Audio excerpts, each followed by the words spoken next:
I was a little bit disappointed actually in the final because when you look at the fans, when it mattered, they did not give them support. Before I could even concede, I've been sent off. That was obviously something which stays with me. The biggest regret obviously was that I was standing next to Robert Pires, who's been taken off. I would have taken off Alex Lepp because he was at fault for the pass, and all of a sudden he was under pressure and had to compete, and he did not really like that. Welcome to Clutch 9 Football Podcast, powered by Betway, the home of proper football chat. I'm Glenn Murray. Alongside me is my usual co-host, James Collins. And we've got a new member of the team today. Buvey's joined us. Great to see you, lads. Good to see you, mate. Very nice to have you alongside us 100%, today. yeah. And then our special guest today is Jens Lehmann, former Arsenal goalkeeper. How are you, Jens? I'm fine, thank you.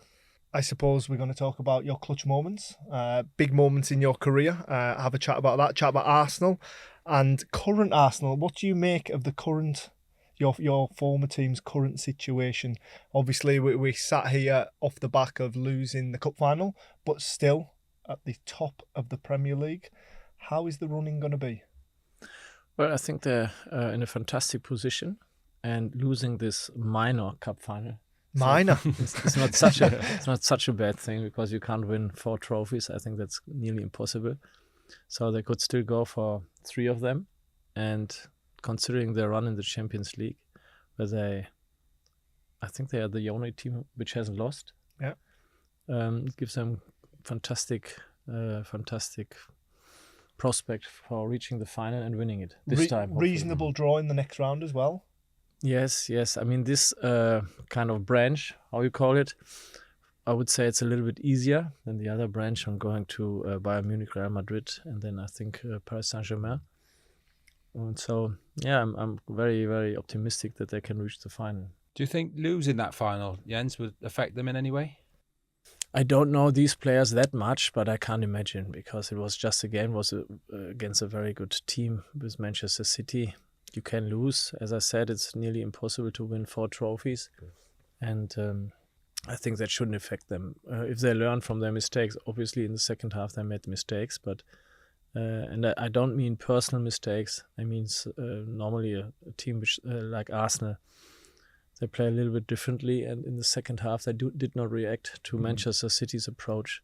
But in the upcoming games, I think they will do better. Do you think he got it right in terms of David Raya and the Kepa situation? Because there's 2 ways of looking at it in terms of Kepa, playing Kepa for squad harmony, obviously played across the League Cup campaign, or playing your first choice keeper. What's your kind of opinion on that? I think that it's not only harmony, it's just you have to respect the quality of the second goalkeeper, even the third goalkeeper sometimes. And because you got to the final with him, with Kepa, so you have to give him confidence and let him play. And I think I do not see such a big difference between the 2 of them. Like I did not see a lot of differences between when I was playing and the number 2 at the time. So it's only small margins, and I think it's on a personal base, as I said, they haven't lost because of that. I think they've lost because they got a little bit too much under pressure in the second half. What does success look like for Mikel Arteta this season now? Obviously, that competition's gone, but like you say, still in 3, well ahead in the Premier League, got a reasonable draw in both the Champions League and the next round of the FA Cup. So, is the treble on? For me, it is on, and for everybody because it's theoretically possible. But the most important trophy this year is the Premier League, I would say, because this tells you about consistency and quality, particularly in the Premier League. It's not easy to win the Premier League. I can tell as a German.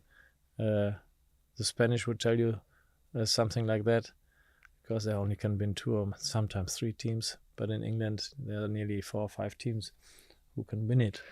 What about the style? It's coming for quite a bit of criticism of recent of the style that they're. I suppose that they're heading in more than what they began in, because they were probably a little bit more expansive, a little bit more open. That the good players got in the balls, that they showed their skills and they influenced games. Whereas it seems to be a little bit more get across the line by any means necessary. Sometimes, I mean, you have to look at Guardiola's style, and Arteta was learning from him, and in my opinion, he's got the same style. Last game, he could not beat his master, but it could happen in the next few games. So it's the same approach, because it's kind of you have an expression. I think it's suffocating. Yeah. When you like a little snake, which is pressurizing his prey. Slowly, and then at the end, like Arsenal at the end, the opposition makes mistakes, and then they lose, and that's Arteta's style as well a little bit. I think it's very controlling, and sometimes a bit slow, but the success gives him all the arguments he needs to win the Premier League. I was going to say, do you think the players are affected by the way people talk, saying it's not the prettiest football, or it's just about winning games now when you're in that position in the Premier League, surely? I think especially when you've come runners up on a number of occasions, it's about getting over that line now, isn't it? However it comes. Yes. I'd say so. But it's an interesting narrative, because I think a lot of people talk about 1-0 to the Arsenal with George Graham, obviously when he won league titles. But obviously you need that X factor. You need the Ian Wrights of the world, the Robert Pires, the Bergkamp, and that's where when Eze obviously doesn't play in the final, obviously injuries as well. You do look at Arsenal. Where is that X factor? We talk about trebles. You need that De Bruyne moment. You need that Erling Haaland to bang in 50 goals, don't you? Like, that's the concern if you're looking at it from an Arsenal perspective. If you get to a Champions League final against PSG, how do you break down a PSG in a Champions League final? Do you know what I mean? You're one step ahead. You've got to look into the Arsenal squad and think, actually, Gyökeres, okay, I think he's done okay, but where's the X factor in the final third? I think Eze definitely has that, but obviously he's injured at the moment. Where do you see that kind of X factor in the final third for Arsenal? I'm not that convinced by an X factor. I mean, City doesn't do really well this season. They could come to life again, but they've been knocked out of the Champions League, and Arsenal is still in there. So sometimes, even as a player, you go for results. And as you said, it's getting over the line. It's right now, I think it's not being pretty anymore. It's they've been pretty at times. Yeah, when, I don't know, they played Bayern Munich in the Champions League was nice. Atletico Madrid 4-0. Atletico Madrid. So there were some moments which were really great to watch. I was a little bit disappointed actually in the final, because when you look at the fans, they want to get entertained, and that's why I was a bit disappointed, because when it mattered, they did not give them support. They were 1-0 down, and they're waiting for the second goal to happen. Do you know what? And you know, I played for Schalke, and I played for Dortmund. And I played for Arsenal as well. And at the time, I think it was a bit different, because sometimes the people felt that we needed support, and particularly in clubs like Schalke and Dortmund. You know, if you 1-0 down, all of a sudden the whole stadium stands up, and gives you a push. You think, "Whoa, what's going on here?" And that was different the Sunday before against City. Yeah, and I was actually at the final, and me and Ginge both spoke about this, because you were there as well, weren't you, Ginge? After they'd got their runners-up medal and they'd applauded City, which is the right thing to do, obviously, they done half a lap of the stadium, the Arsenal half of the stadium. There was nobody there anymore. There was no one there. And for me, as a former professional, I felt as though that was when they needed their fans the most. Especially I mean, it wasn't a one-off game. Do you know what I mean? You still looking like you could win a treble, possibly. Yes. And when they done that half a lap, I really felt for the Arsenal players, because I think there was maybe 5% of the Arsenal crowd left in the stadium. And I thought, do you know what? They have given you everything, and they have gone so close over, 3 seasons now, and this season's looking like it's the one. And the first time that they've let you down, you were gone. And that hit me as a former professional. I didn't like that. That's why I was mentioning it. As a player, you think, oh, if they don't help us this time, where will they be if there's a disappointment during the next game, which is really decisive against whoever, Champions League or in the FA Cup or even in the Premier League. Is that pressure because of a lack of winning league titles since obviously you were playing? Do you think there's a kind of compounding pressure? I look at Arsenal sometimes a bit like as an England fan. The amount of pressure that England players experience when we're in tournaments. Like, do you think Arsenal just got that 20 years of pressure that's just built up? Do you think the fans have got a lot of pressure on their shoulders to see their the club manager win? has as well? Yeah, of course, the manager and the players, of course. I mean, look at your friends around you when you're living in London. most of them, they're really friendly with at least one or two guys who are Spurs supporters or Chelsea or whatever. And, when you hear, well, you're in a good position, but last season or the seasons before, you won't win it at the end of the season. And all of a sudden, this feeling is still in you. And the first final now, they've lost. And they're kind of scared to experience the same situation. Like, oh no, please don't let it be the same this time again. But I think they're in a much better position to win at least the Premier League. Definitely. And so people should believe a little bit more. Just looking at kind of your squad and the current squad, there's a big trend at the moment of comparing both. How many of the current squad would get in your squad, Jens? None. Yes, none. I'll say four. Ginger's gone quick. I've gone straight in. And You know the reason why? Because their approach is so different to our approach. I don't know why, I was watching 2 or 3 games recently. It came on YouTube. When the kind of side videos and adverts are there, and all of a sudden you look at something else, and then it comes up Arsenal against Leeds in 2003, 2004. And we were playing so fast. And that's why I cannot really say there's one player who would get into our team. They could after a while, because they're great players as well, but they're playing a completely different approach. You think it's a bit slower now versus back in? It's slower. It's slow. I thought when I was watching it, okay, let's compare the pace of the game, and then I saw our pace, and I thought, wow, it's way faster than the current squad. That's interesting. Yeah, I think a lot of it, like you look at the passes in the Premier League now, so the centre backs, I don't know, 9 times out of 10 during a game have the most passes in the game. That's when the you're playing current that trend, Arsenal isn't it? team, like Sol and who would have been playing? Colo would have been playing. They were the players you had going forward. They were just getting it to them. Some pair But now of the that, centre half. Oh my! and Loren on the other side and Ashley Cole. Ash, Yeah. Do you know what I mean? He was getting the ball to the better players quicker than that. Yes. Nowadays, And one touch. We play a lot of one touch. Unbelievable. And changing sides, for example, when their approach is right back, centre back, left back. But is their approach not led by Control. the opposing team's approach? Is the Premier League just not a lot more tactical now, where I think maybe back in the day people tried to win, whereas have we created a league now that it's so important for English teams to stay in, that it's about not losing rather than winning? I think only a certain percentage of teams play to not lose. I think there are at least 8 to 10 teams who are playing to win, because that's their ambition for the season. Newcastle, Villa, Chelsea, then the top 3, obviously. Then maybe, what else do we have? Some like teams even like Brighton at the beginning of the season, they were playing to win, was my feeling. Or Bournemouth. Bournemouth is good. So with them, I always have the feeling they play to win. There are some other teams who may play to avoid relegation, like West Ham now. Harsh. A bit harsh. I would be, but I would be happy for them to stay up. And for example, as I told you before, there was a situation in Germany where Schalke got relegated 2 years before, and the Dortmund fans were happy about it. But when you ask the fans, they say, "Wow, we're missing the derbies," and so you don't really want Tottenham to go down. Maybe for one season. No, because I love to see these derbies, Tottenham against Arsenal. Yeah, and, I think you must be the first Arsenal man to say that, Jens.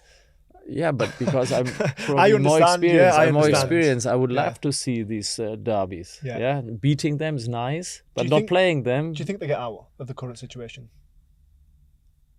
I don't know. They got a new coach now. Huh? Yeah. Don't know. At the end of the day, what I'm always saying, and this is a tactical issue nowadays. The education of defending is not there anymore. You're speaking the wrong man. He's sort of like that man there. Yeah, do you agree? They don't want to defend. No, they don't know how to defend. No. They don't want to. Buvey, I think we should leave now. Let's let these two get at it. No, really. Send you off though. You're gonna be. There's only a very little, if at all, knowledge about how you have to set up your defensive unit. Yeah, including And that's not why I'm sitting here. Yeah, but for example, in every lineup, I would have been left out because it's a 4-5-1 or it's a 5-3-2 or whatever. So the it's never a 6. Yeah. 3-2. But the goalkeeper, and I can tell, because I was watching more games and actually taking part in the games. Yeah, if you have a goalkeeper who loves to watch and to organize, together with his defenders, that's why probably we were good at the time when we became champions, then you know how to defend. But The the communication's gone. The communication's gone. The coaches don't know what to tell their players. The coaches don't know how to teach their players how to communicate, when to communicate. The coaches don't know which line they have to defend. And that's when a team like Tottenham, which is normally unthinkable, could get relegated. It's crazy, yeah. Clutch 9 is powered by our friends at Betway, your home for weekly free bets, free spins, and so much more. So don't miss out. Head to Betway today. So we touched on your Arsenal days, Jens. Obviously, probably one of the greatest managers in Premier League history, Arsène Wenger. What was your time like under him? Obviously, very successful, but as a man. As a man, he's still very inspiring. When you talk to him, and we're talking, every now and again still, he always tells you something where you have to think about. And I think that's what makes him special. And he was a visionaire. When he came to your country, there was no such industry of all these things on a football pitch, cones and hurdles and mannequins and whatever. And I've heard that he was the first one who brought in these little training accessories. And because we were always practicing with mannequins and cones and stuff like that. And all of a sudden, because of that, there's a whole industry which came out of that. And he was the first manager, for me, definitely, but for the others as well, who practiced offensive patterns, offensive passing and offensive approaches. And I came from Germany. We practiced whatever, if at all, defending. Yeah. Do you think Arteta follows the Wenger playbook in terms of how detailed he is? Because I think a lot of Arsenal fans see how detailed he goes into games. Do you think that's a very similar thing to Arsène Wenger? I cannot really comment on that because I don't know his approach. I see it on the pitch. And so this approach on the pitch is different because it's more control and slower. Yeah, but hopefully it's successful. And Arsène Wenger was a bit different. He was fast forward, pass.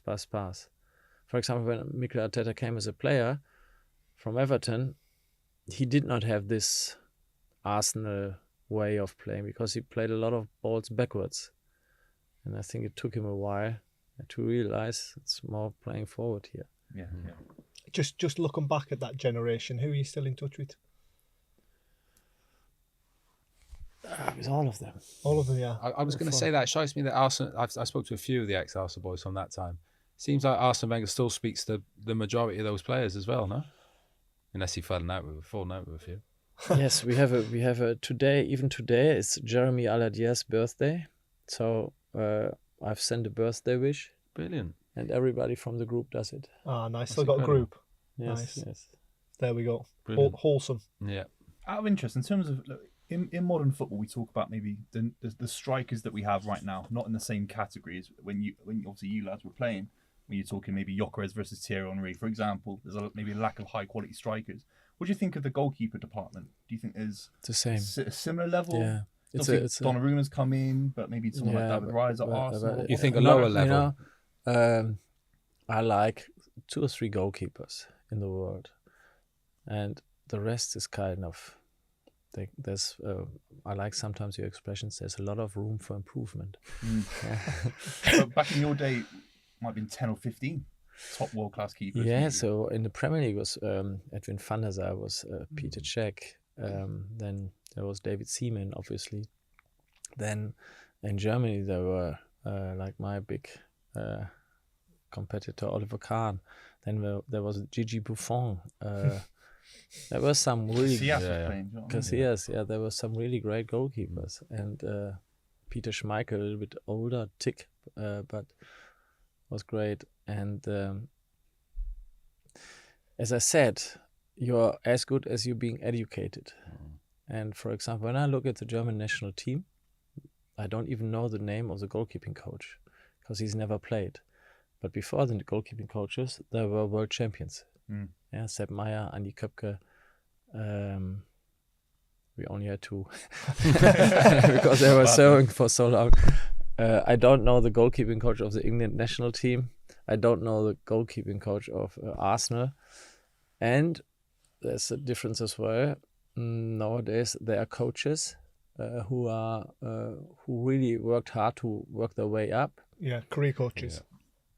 Yes, but they've never played. Yeah. And this is always something which can you can become good, but look at Pep Guardiola and Mikel Arteta, probably the longest serving managers right now in the Premier League. And it's for a reason, because they have some good quality now. Yeah, Pep Guardiola always maybe, and Mikel Arteta, he really worked his way up while he was working for Arsenal, and now he is where he is, and hopefully he wins something. Do you think the goalkeeper positions change though, Jens? As in, you talk about goalkeepers have to be able to play with their feet now. Was that? Is there too much? Maybe it wasn't as much as a thing. Surely when you were playing. Okay. There's too much emphasis on the keeper being able to play rather than be a good goalkeeper. Okay, I can tell you. David Seaman was my predecessor, and he has been coached by Bob Wilson. And then they were both gone, and there was coming this German guy. And after 3 months, I've heard him saying, Bob Wilson, because he was a media guy, I don't even know if this is a real goalkeeper, because I was always sweeping 30, 40 meters in front of my goal. And they said, he's mad. Is that a goalkeeper? Yeah. And nowadays, you have to play like that. Yeah. But, when I came here and I played like that, they thought, what kind of guy is that? Yeah. And obviously, that has changed the way of how goalkeepers and the whole defense has to play now. When I remember more than 20 years ago, I was giving an interview, and they've asked me, a German media company, Kicker, it's called Kicker, and they asked me, what's the difference here in England? And I said, well, we have to defend high up. And they were looking at each other. They've never heard of that, high up. Yeah. And they look at themselves like, what kind of nonsense is he talking about? Defending high up. Yeah. What does it mean? So nowadays, as a pundit, if you don't know what's meaning high up, then you're out of the game. Yeah. And so that has changed. And obviously the way of goalkeeping has changed as well. But in my opinion, maybe it comes through social media as well. The communication, what you said before, the communication is not there anymore because they cannot think quick enough. You mentioned 3 goalkeepers, Jens. Can you tell us the names of those guys? Yes, of course. I like Manuel Neuer, whereas right now he's prone to injuries a lot more, getting older, and had some injuries. And Courtois, because I think he really improved since he went to Real Madrid. And he's shaking his head. Yeah. I wondered why are you shaking your head? Because the performance he put in against City, some of the saves. Oh, okay. Oh, in a good way. Yeah. I was thinking he didn't agree there. Guys. And world class.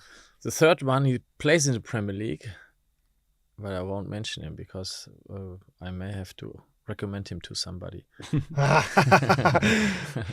Read that as you wish. Donnarumma, isn't he? Yeah, Donnarumma. He's a good keeper. Good keeper. There we go. We'll leave that one there. Can I touch on quickly Jordan Pickford? Oh no, come on. No, I know. But you got Jens here, and it's. I bet you never celebrated, Jens, when you made a good save. Did you get up and celebrate with the fans? Never. No. Because you know how it is. What, do you know what I mean? I've got a real thing, and you've seen Jordan Pickford. Great saves, don't get me wrong, but he's like the way he celebrates and all that. If I was in front of him, I swear it'd do me nothing. Really? Yeah. It's not only him. So many keepers. So you've never ever give a little yes, great save. No, because I know that was good. When I was like, oh yes, the next ball was in. My mistake. So I celebrated at the end of the game. But when you scored your goal in the Bundesliga. then I could celebrate. Yeah. But for example, on corners, sometimes keepers make great saves, or defenders, tackle, and they kind of they were saving a goal, and next corner comes in, keeper doesn't come, boom, goal. So where's your celebration now? Yeah. So focus on the next ball. That's true. Yeah. It's about defending. It doesn't only go for goalkeepers. It works for defenders as well. When they make a block. Yeah, block him. Focus on the next one, because then you can be mispositioned or whatever. You wouldn't let it lie with you. Glad we cleared that up. I love goalkeeper though. I love it. No, listen, great goalkeeper, but just this celebrating, I don't get it. I don't get it. Right, let's move it on to the collaboration you probably didn't see coming, yourself and the Baller League. How did that come about? Because my son was the first employee and now shareholder in the Baller League. There we go. For the boys, love it. Family connection. Yes. Yeah, because it was a German. It was. Yeah, Felix founded it. Yeah. The two of them were sitting in Berlin, and Felix had the idea and started to create it. Five-a-side football, and after 3 months, they have sold out an indoor arena with 12 or 15,000 people in Düsseldorf. After the first season, because they're playing the group stages, and then they went to the arena to play there, like they've done here with the O2 Arena last year. And people appreciate that, the younger generation, because the younger generation has an attention span from, you may have children, so you know. They want it now. Yes, instant, yes. You know? Now what's happening now? And that's what the Baller League addresses. Right now, I've heard there's some problems with amateur clubs who like their players not to take part. But sometimes I think, it's entertainment. Basically, it's entertainment for the younger generation. And the players who are playing in there kind of created their own stardom within this teenage group and social media group of football fans. But the clubs, they need to realize that their players, they're part of a bigger entertainment now than they could ever get. I've heard from a club today, don't know his name, forgotten. And they were trying to forbid his player to play in the Baller League. Really? And I thought they have to understand that this player is giving them more attention. Yeah, exactly. Massive Baller League, And it's only it's half an hour every Monday night. So were you involved in Germany to begin with? I wasn't involved there. Okay. I was involved, but not. I didn't have a team there whatsoever. Is it right in saying, Jens, that ex-players, Premier League players, maybe who've gone into Baller League to play, is it me or have they struggled a little bit? You've got Niall Ranger in your team, and that was the one name that popped out on your team. I think Troy Deeney's had a go, and did Troy play for a little bit? I think he saw a red card immediately. He didn't play for that long. Troy. No, but it gives it attention. And sometimes, for example, Thierry was there to watch with Mika Richards, and there's some guys, some well-known guys from England who are watching. And with Wright, he's got a team, hasn't he? Ian Wright got a team. Alan Shearer, then last season, Gary Lineker. Yeah, Angry Ginge. Yeah. Ginge just got a team, hasn't he? These guys. Ronaldinho's got a team in America. Yeah, they started. They kicked off in America. Now, and there's Usain Bolt and Speed. I show Speed. Makes this never heard of him before. But then all of a sudden he was standing in front of me here in London with a massive security guy. And I asked him, "What are you doing?" "I'm entertaining people." Is that what he said to you? Yeah. So you're manager of N5 FC. My manager? You're manager of N5 FC, it's Luke Chambers. Oh, Luke Chambers is your manager? He's not, the manager, I am the manager. Yeah, you're the manager. But he's the coach. He's the coach, okay. Yes. So you're not very hands-on? Well, I am, because I know a little bit how the game works. But Luke knows the players sometimes. Okay. I don't know the players that much, because in the last season we did well. But this season, 2 weeks before the kickoff, we didn't even know whether we were taking part or not. And so Luke got us some nice players from good background, but we have to win because we've lost the first. Yeah, you need a win, don't you? You need to get off the bottom. Yes. Would you ever go into real management, Jens? Yes, I was. I mean, I was. People don't know, but I was assistant manager with Arsène Wenger when he was here in his last year. Unfortunately, it was his last year, so I got kicked out again. But then I was working in Germany briefly, and then I was on the board of a club. Then I was. We do some things with football clubs with a company, but I think going back into management would be good. But don't know whether it will work or not because it's not easy. If the Spurs job became available, would you take it, Jens? No. I could have told you that was going to be the answer, to be honest. I mean, there's so many other clubs, but Spurs is probably. I like Arsenal and I love the fans, and so why would I do that? Is there one in Germany out of interest that you'd like to? In Germany, there are many clubs who need good coaches. You think? Yeah. Many clubs, yes. But in England, any particular? Yeah, no. Schalke. Well, Schalke is hopefully getting promoted this season, but then I think they will, obviously, as a promoted team, they will face some challenges, the way they're playing football and everything. But I hope they're getting up now, and then I hope that they will not have problems, because it's the club where I started to play football when I was 17 and I went there, and so it's a good club, great club, a bit comparable to maybe Newcastle, something like that, working area, Sunderland, even Dortmund, But you'll see. Watch this space. Maybe one day. Clutch 9 is powered by our friends at Betway, your home for weekly free bets, free spins, and so much more. So don't miss out. Head to Betway today. Right, let's have a look at your biggest sporting moments, your clutch moments, and we're going to start with your Champions League record run, 05-06. 853 minutes without conceding a goal. That is unbelievable. Yes, that's true. But unfortunately, I think, the only goalkeeper who's never conceded from match day 1 into the final a single goal, and still we've lost the final. So I was going to dwell on the positive, to be honest. Trying the positives first. But I was just going to say, I mean, you go to the final, you want to win it. But before I could even concede, I've been sent off. That was obviously something which stays with me. Is that I was gonna address that later on in the pod, but while we're there, we might as well get to it. Do you think it should have been a yellow and the goal should have stood? Yes, of course. Even the referee said it. And with VAR, first of all, somebody told me it may have been offside, but then with VAR, I think. Oh, hang on a moment. I don't know with VAR, because there was this situation when Manchester City played against Liverpool, when Szoboszlai was pulling Haaland. Yes. And Haaland was pulling him. Yeah.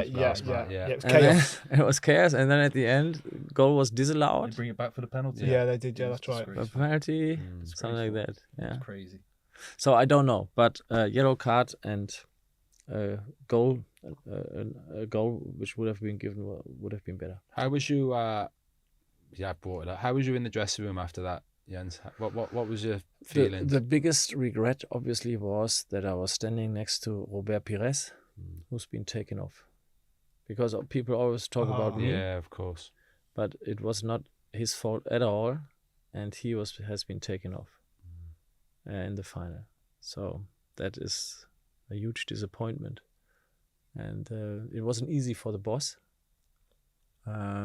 I think sometimes you have to make decisions where you think, what should I do? Yeah, it's choosing between pest and cholera. Yeah, and that was it. Do you think you got it largely right? Because obviously you went 1-0 up. I remember you playing unbelievably well with 10 men. It was still such a massive part of the game. I think he managed the game quite well, didn't he, Arsène Wenger? Yes, everybody did really well. Everybody did really well. And then the pressure at the end, tiny mistakes or tiny mispositions which happen if you have to defend for 90 minutes against a good team.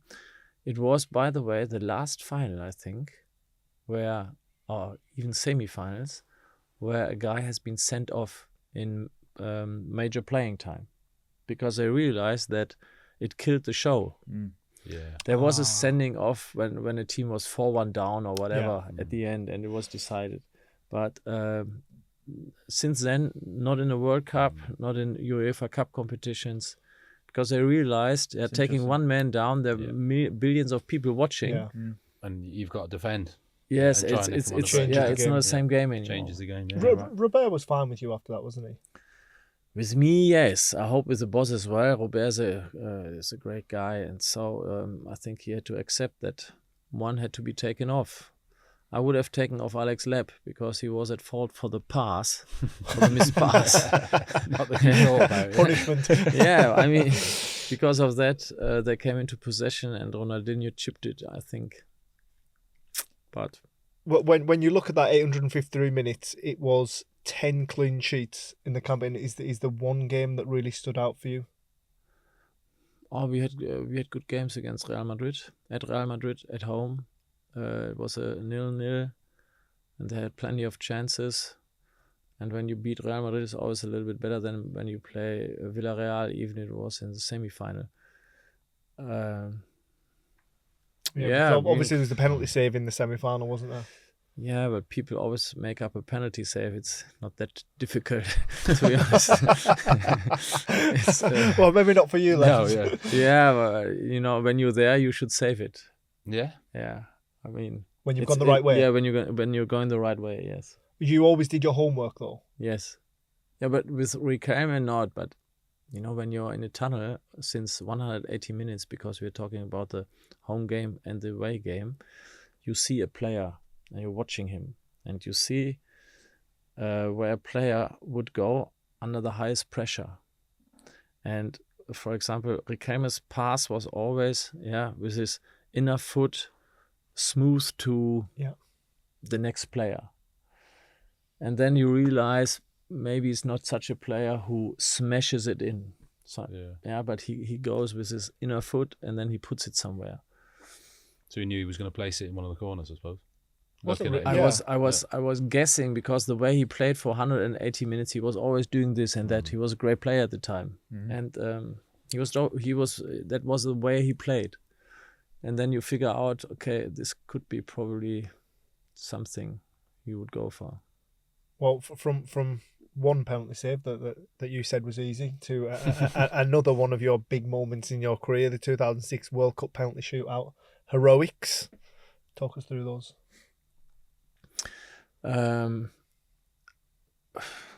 It started actually. I was lucky in my life. I think I won all my penalty shootouts, even on youth level.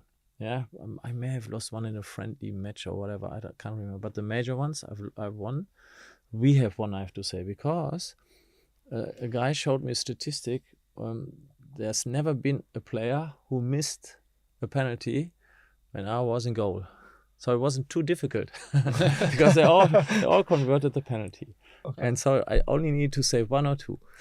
And in 1997, we were playing with Schalke as underdogs against Inter Milan in the European Cup final.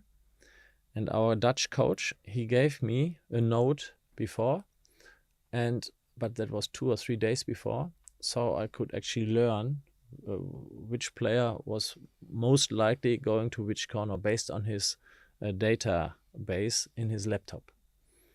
And at the World Cup in 2006, we did not have time because we were playing, I think, on Wednesday, and then the next game was on a Saturday. So you didn't have there was no one in the squad that had time to do some data for you. No, we did, but not like we had.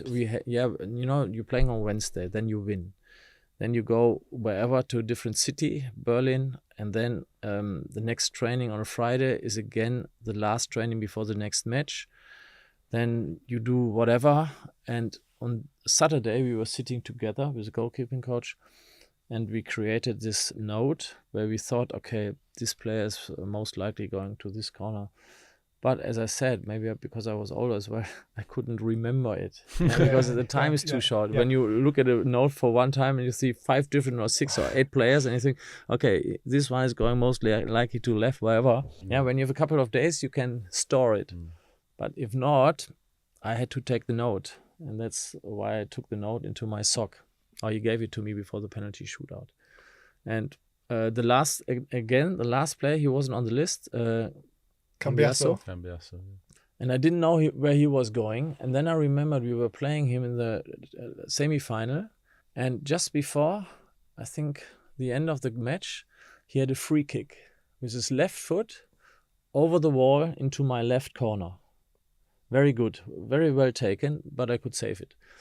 And so I remember just when he lifted up his calf to shoot, hang on a moment, because I didn't know where to go. And then I remembered and I thought, okay, I go to my left. What, that late? That late, because I didn't know. He wasn't on the note. And just a moment like that changed everything? Sometimes, not everything, because I've saved one before, but that was a decisive one. And it's good when you play these players, like with Riquelme, and you see the pattern of the way they're taking free kicks or passing and shooting. Two great players to save penalties from, Cambiasso and Riquelme. Is there any kind of you look at 2006 and feel maybe you could have got to that final? Obviously, Italy played so well against you as well. Yes. Is that a regret as well in terms of obviously winning the World Cup on home soil?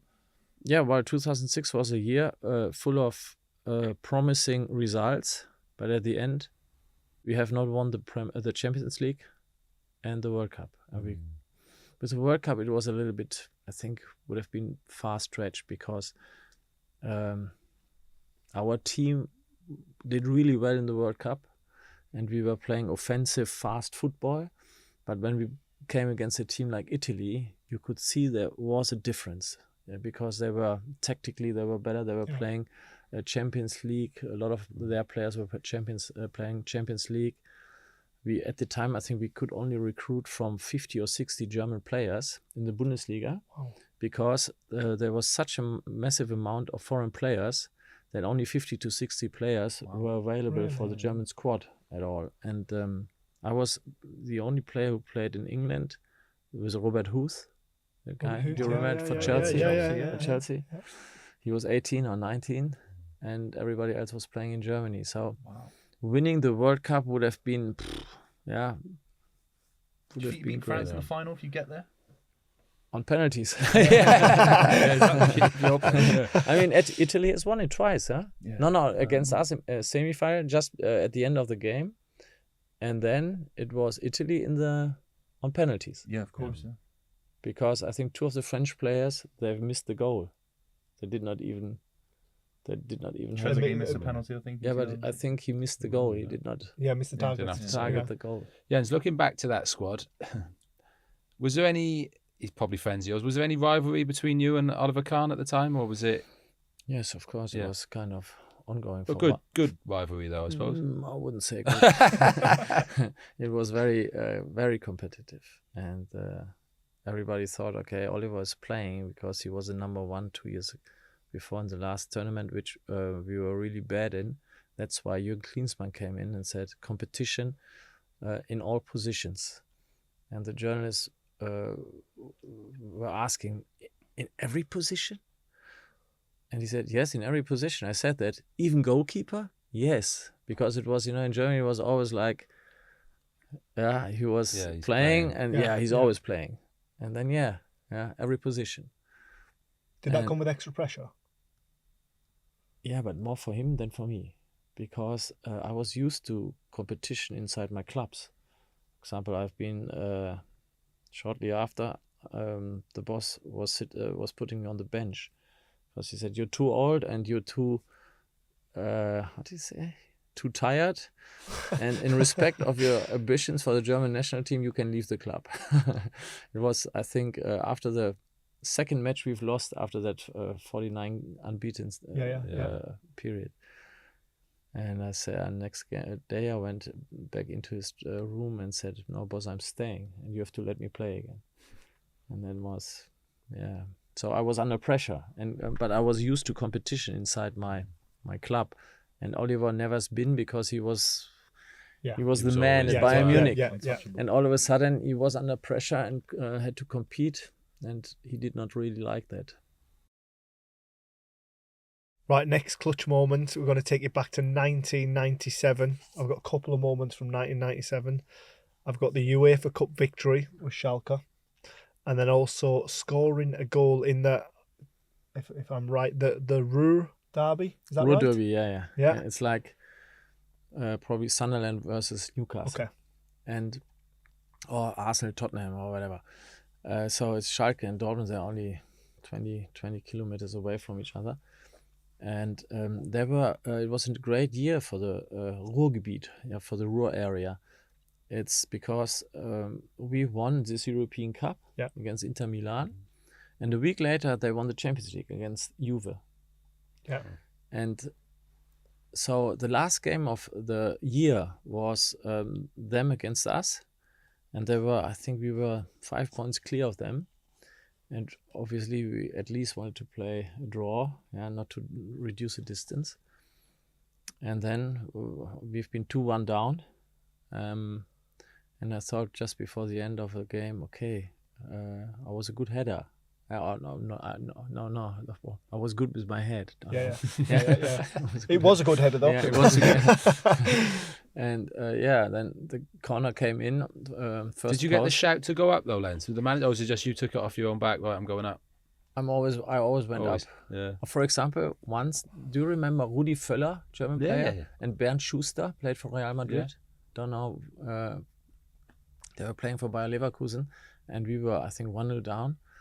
And I went up, and then the ball went to their corner flag, and I was running behind and I was pressurizing them. Their own corner flag, and we won the ball, put it in, and scored. Brilliant. So I was used to go up. Yeah. And this time I went up again, and the ball came, and I knew, I'm scoring now. Yeah. Because there was Good no header doubt. as well. Les Ferdinand little. Yeah, but there was, when you know there's no doubt, you will put it in. It was good movement around the back post. Yeah. Were you always one of those goalkeepers, me and Ginger played with them in the past, where whenever there's a five-a-side or something, you want to play out, or were you always in goal? No. I started as a player. Okay. I had my first offers as a striker. Really? Yeah. And then I don't know why I went in goal for one team. But then, for example, they told me my this is teammates... professional level? No, not professional. Okay. Youth level. I was going to say. On youth level. My teammates from the time, they told me that when we were 1-0 down, we had to change, or they changed me to go up front and try to score goals. So I started as a player, and I always loved it a little bit more, I have to say. You're talking about goalkeepers there. This is me, the way I think. Was you ever bored during games? Do you know goalkeepers? You stand on. It's a lot, especially when you're in that Arsenal team. You're not doing a lot for a long time. I'd be bored. Yes, but the challenge is to stay focused. Yeah, of course. Yeah. And I was good. I was learning. I I didn't know anything. I was a little bit talented, but then I learned what you can give if you start to understand the game and how to defend. And for example, in the Champions League, when we did not concede, it wasn't because I could jump higher or whatsoever, but we've learned as a unit to organize how to defend. And that's, you can either stand and watch and look around yourself and watch people in the stadium, or you're really focused on your team. And because after a while, you know how it is when you play hundreds of games, you know what's important, where people have to be positioned. And even when you attack, where people have to be positioned not to get jeopardized, to get caught on a counter-attack. And that's when you watch, and then that's what keeps you in the game. Does that communication help that focus when you might not be busy for quite a while? That constant chatting and... I think the defenders who played with me, they liked it because I was a very good talker when the situations were going tight. So when the defender cannot see what's going on behind him. Yeah, and because I was looking at the ball and I was looking, you can see everything in front of myself. I was standing left shoulder 2 yards back. Yeah, because this distance sometimes when you're close by, then you can defend. But if you're too far away as a defender, then even that little gap catches you. Yeah. And when you have somebody who tells you, one step back or jump higher, jump early, very important command. You tell a player, jump early, because when the cross is coming, you know. And you jump late, the guy behind you always has the advantage. Yeah. I think modern keepers are quite quiet, aren't they? I think they're quite. That's what I'm saying. I think players in general. I think they players don't in general. especially like going back a bit. I obviously wasn't the quickest, so if you had someone who talked, especially a goalkeeper behind you had to be a good communicator. That was the best part, communicating, because I wasn't quick enough. Yeah. So if you're sort of in the right position from your goalkeeper or whoever, just talking, it sounds mad, doesn't it? Just talking, it can make it so much easier. And there's a huge difference, even if you're not the quickest. We call it pace of thought. You know, when your action is faster, because you realize how to what to think, and your thinking process is faster. Then you can afford not to be the fastest one yourself. I didn't have either though, Jens. I could just head it. Put me in the box. Put me in the box and I'll head it. No problem. Jump early, Ginge. Yeah. Well, that's all we've got time for. Thank you very much for your Thank you. time, Jens. Okay. It was a pleasure sitting down with you. This has been Clutch 9, powered by Betway. Be sure to like, comment, and subscribe.